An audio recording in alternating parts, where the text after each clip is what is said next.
Chapter 38.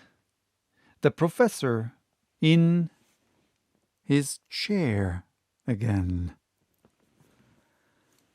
To understand this apostrophe of my uncle's made to absent French savants, it will be necessary to allude to an event of high importance in a paleontological point of view, which had occurred a little while before our departure. On the 28th of March, 1863, some excavators working under the direction of Monsieur Boucher de Perthes in the stone quarries of Moulin-Quignon, near Abbeville, in the department of Somme, found a human jawbone 14 feet beneath the surface. It was the first fossil of this nature that had ever been brought to light.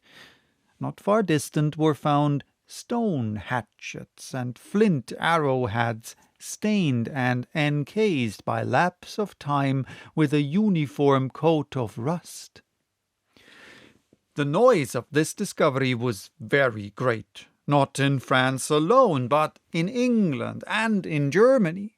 Several savants of the French Institute, and amongst them Messieurs Milne Edwards and de Quatrefages, saw at once the importance of this discovery, proved to demonstration the genuineness of the bone in question, and became the most ardent defendants in what the English called this trial of a jawbone. To the geologists of the United Kingdom, who believed in the certainty of the fact, Messieurs Falconer, Busk, Carpenter, and others, scientific Germans were soon joined, and amongst them the forwardest, the most fiery, and the most enthusiastic was my uncle Liedenbrock. Therefore, the genuineness of a fossil human relic of the Quaternary period seemed to be incontestably proved and admitted. It is true that this theory met with a most obstinate opponent in Monsieur Élie de Beaumont.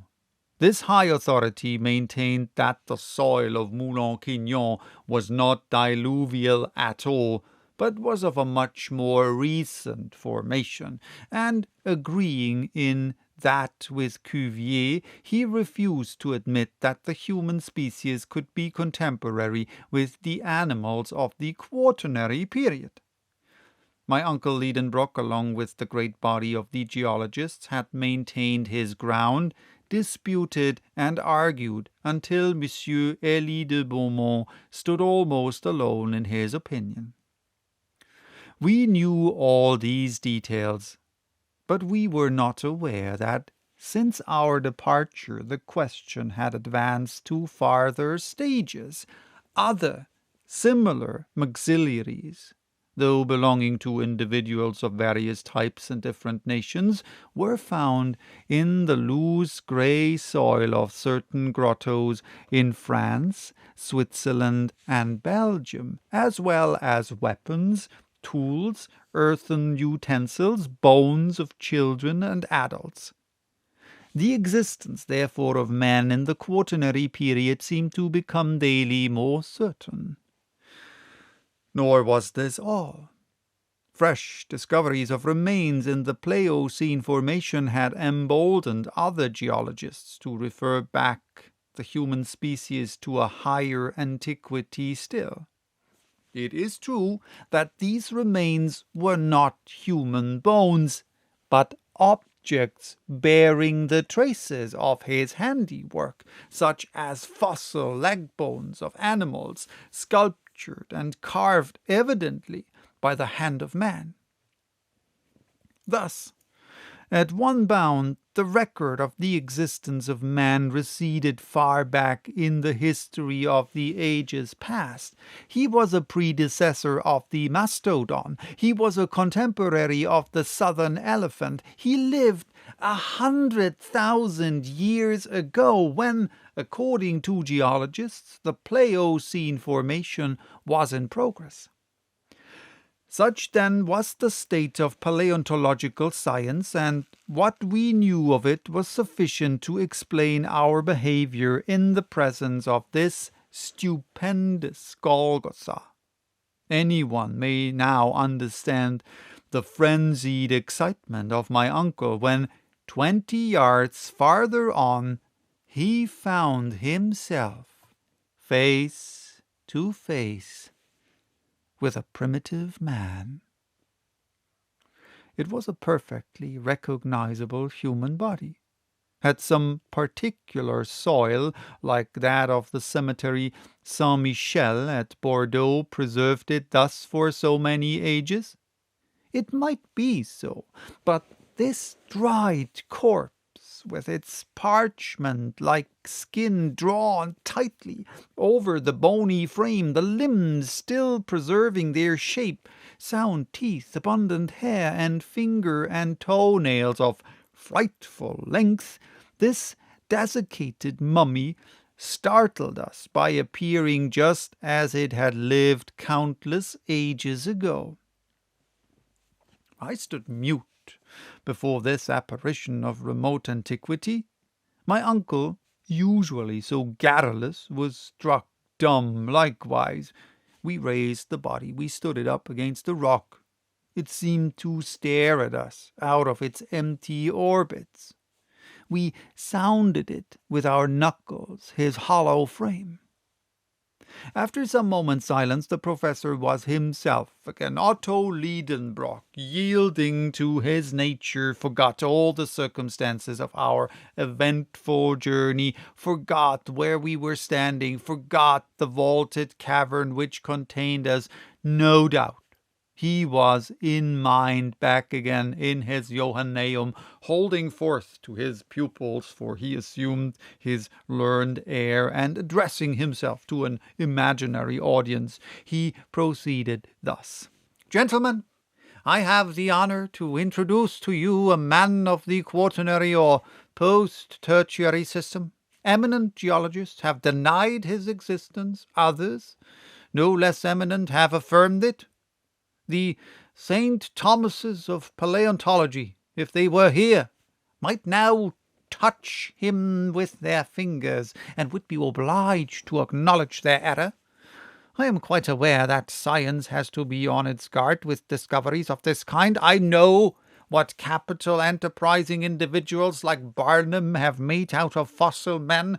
I have heard the tale of the Cnepon of Ajax, the pretended body of Orestes claiming to have been found by the Spartans, and of the body of Asterius, 10 cubits long, of which Pausanias speaks. I have read the reports of the skeleton of Trapani, found in the 14th century, and which was at the time identified as that of Polyphemus, and the history of the giant unearthed in the 16th century near Palermo. You know as well as I do, gentlemen, the analysis made at Lucerne in 1577 of those huge bones, which the celebrated Dr. Felix Plater affirmed to be those of a giant 19 feet high. I have gone through the treatises of Cassanion, and all those memoirs, pamphlets, answers, and rejoinders published respecting the skeleton of Teutobochus, the invader of Gaul, dug out of a sandpit in the Dauphiné in 1613. In the 18th century, I would have stood up for Scheuchzer's pre-Adamite man against Peter Campet. I have perused a writing entitled Gigan. Here my uncle's unfortunate infirmity met him, that of being unable in public to pronounce hard words. The pamphlet entitled Gigan. He could get no further. Gigantio. It was not to be done. The unlucky word would not come out.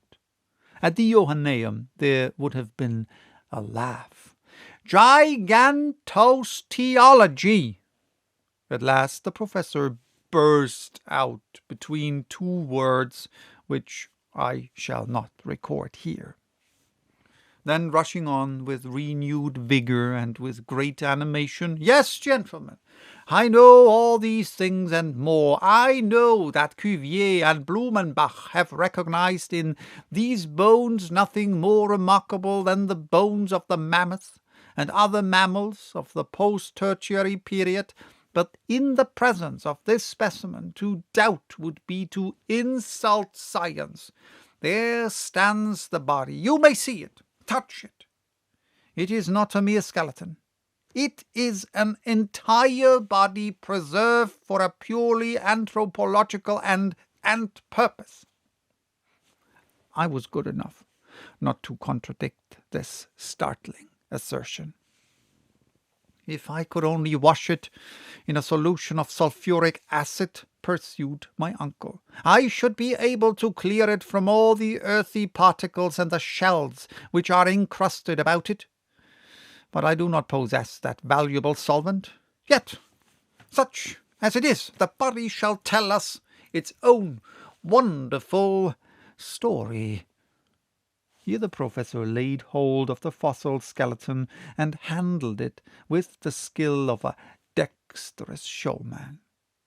"You see," he said, "that it is not 6 feet long, and that we are still separated by a long interval from the pretended race of giants.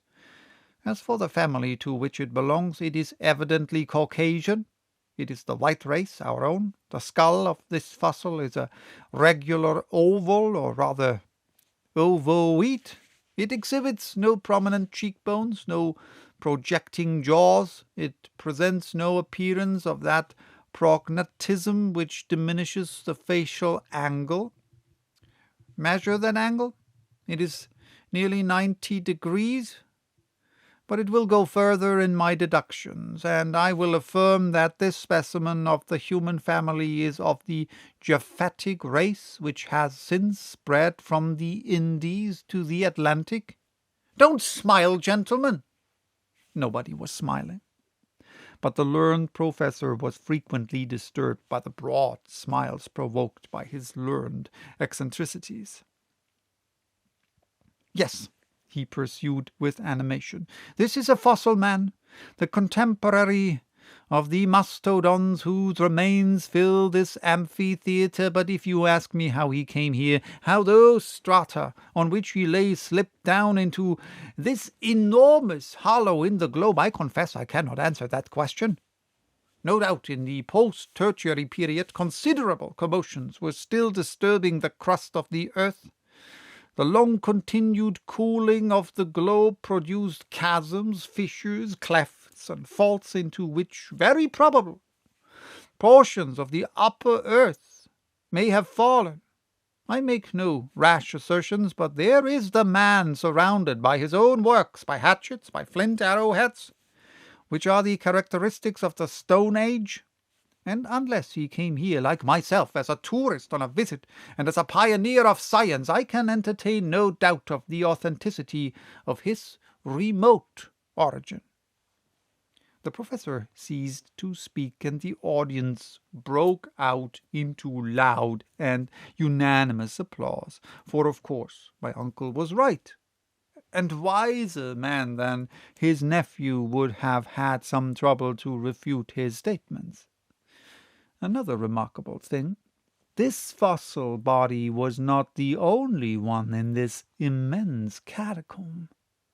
We came upon other bodies at every step amongst this mortal dust, and my uncle might select the most curious of these specimens to demolish the incredulity of skeptics. In fact, it was a wonderful spectacle, that of these generations of men and animals commingled in a common cemetery. Then one very serious question arose presently, which we scarcely dared to suggest.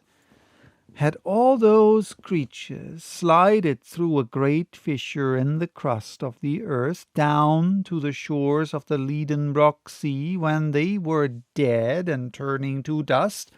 Or had they lived and grown and died here in this subterranean world, under a false sky, just like inhabitants of the upper earth?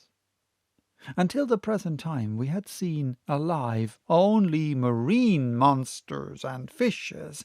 Might not some living man, some native of the abyss, be yet a wanderer below on this desert strand? So that was chapter 38. Bye-bye. Till next time with chapter 39. Forest scenery illuminated by electricity.